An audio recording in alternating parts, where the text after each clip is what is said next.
So kunwari yung driver mo or yung family members mo, tawag ka ng tawag kung nasaan na sila.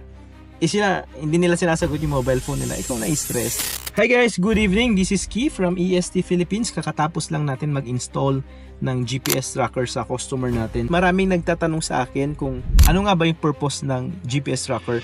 So, number one, para sa akin, ang pinaka-purpose ng GPS tracker ay yung hindi ka na ma-stress. Kasi alam mo yung tao na stress pag hindi niya nakokontrol yung isang bagay. So, kunwari yung driver mo or yung family members mo, tawag ka ng tawag kung nasaan na sila.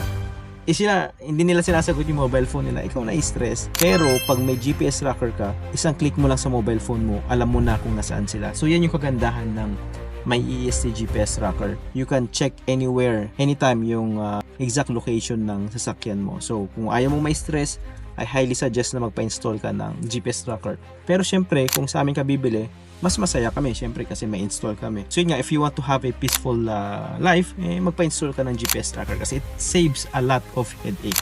Sinasabi ko sa inyo, nung wala pang GPS tracker yung mga driver namin sa office, sobrang hirap nilang hagilapin.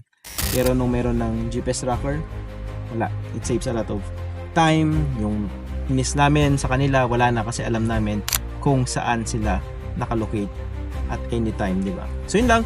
Shinare ko lang sa inyo kasi marami nag-PPM sa akin or nagko-call sa akin kung ano nga ba yung purpose ng GPS tracker. Kasi syempre yung iba hindi nila alam kung ano yung purpose ng GPS tracker, kaya in-explain ko isa sa kanila. Yun yung best example ko sa kanila kasi as a user, nawala yung stress ko nung nagkaroon ako ng GPS tracker. So yun lang guys, bye-bye!